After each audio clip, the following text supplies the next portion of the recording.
The forces of Operation Stabilise continue to slowly but surely impose order in East Timor. The dangers of venturing outside their protection today became all too apparent. A Dutch journalist working for Britain's Financial Times was murdered not far from Dili. Australia's Peace Force commander made a personal mission to the murder scene, leading a large force of troops. Most concerning Major General Cosgrove, allegations that Indonesian soldiers may have been involved in the shooting. After inspecting the body, he was anxious to warn other media representatives to stay well away. And do not go back unescorted. Very clear. Anybody who does so will be taking their lives in their hands. The body of the Dutchman, a London Financial Times reporter, was found this morning. A blood-spattered notebook lay beside him. Villagers heard gunfire but were too scared to come out of their homes until daylight. The journalist's driver somehow escaped. He claims that Indonesian troops took part and locals back up his story. The local residents tell me that every evening groups of militia alongside uniformed TNI soldiers patrol the area, shooting at people that they see on the street. The foreign journalist's murder is clear evidence the militia is not lying down. The military in heightened preparedness for open confrontation. In another incident last night, a British and American journalist found themselves surrounded by militia just outside of Dili, needing rescue by 100 Australian troops using armoured cars backed up by Black Hawk helicopters. Guys on motorbikes who were shooting in the air, shooting around the car. We were then made to stop the car again. We're going to have to leg it very fast because they're going to kill us. Of added concern, Major General Cosgrove believes the militias are trying to scare off refugees now heading home to Dili. It would appear that the militia have attempted to step up some activities as a show that all is not yet secure. And there are constant reminders, our soldiers on high alert as they stop a van load of men. Stay there. They were armed with a range of weapons, including machetes, knives and a number of homemade handguns. But it reduces the danger by only a fraction in this heavily armed province. The UN force is still well below full strength, 2,505 soldiers now in East Timor, another 5,000 still to come. As they build up defences in their current positions, special forces, including the British Gurkhas, are spreading further out. Late yesterday they secured the UN compound, then the high ground above the complex. An awkward moment as they took over a position manned by Indonesian troops. Also today, Australian forces have set up a new garrison at Baucau. They plan to expand slowly and very carefully. It could take weeks to regain full control of East Timor. In Dili, Simon Boda, National 9 News. Airdrops of food and blankets resumed today to the people of Timor. With their houses destroyed, hundreds of thousands are still sleeping outdoors. The outside help can't come soon enough. Driven from their homes by the militias, these people are sheltering in makeshift camps right across Dili, surrounded by heaps of salvaged or looted belongings. There's no electricity, water or sanitation, and despite the presence of the foreign peacekeepers, some still feel unsafe. Do you feel safe here? No. Yesterday their lives were threatened by militia violence. Now, given these squalid and desperate conditions, the new dangers are typhoid and cholera. Many people are still missing. Dominica Montes can't find her husband. Their house was destroyed, yet she radiates optimism.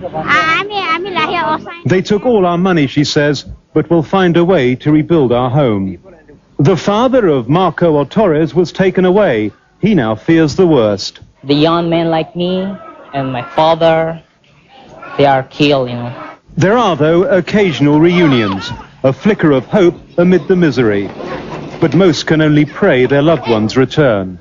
Dili today is a scorched and ruined city where fires continue to burn, the destruction not over yet. The arrival of the peacekeepers has not entirely restored order either. Looting is still rife. For these starving people, survival is now the priority. While some have begun the long trek out of the hills, thousands of others feel it's too early to leave their mountain hideouts, preferring instead the hardship of the bush to any chance of contact with the militias. Those who do return usually find their homes destroyed by fire. This family, though, a very lucky exception. Adrian Brown, National 9 News, Dili. In Darwin, the massive relief operation was being launched by land, sea and air, but no one's pretending the crisis for thousands of East Timorese is even close to coming under control. There are a lot of people out there, and the drops that we put in will certainly help, but they're not going to provide daily provisions for everybody.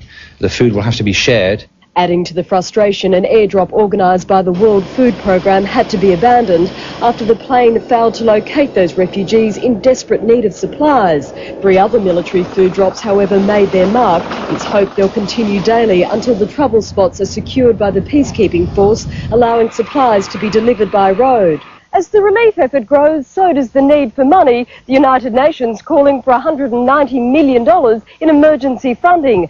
That will only last 6 months and will provide the very basics like food, shelter and healthcare. Everything has been, that was there, that was meaningful, has been destroyed. Also today, the Red Cross started flying in urgently needed medical supplies with the aim of providing enough equipment to commence surgery at Dili Hospital by the end of the week. Hercules C-130s continue their flights. On board, another 100 troops and supplies needed to support the ever-growing multinational force. The Fastcat Jervis Bay docked in Darwin this morning. It will reload and return to Dili, while the French frigate started making its way to East Timor. It's expected to join the rest of the fleet tonight. In Darwin, Christine Spiteri, National 9 News. A very hazy report without any kind of location that there may be somebody missing, that was dated yesterday afternoon. We inquired throughout all our forces whether anybody had any additional information on this, and that nobody did.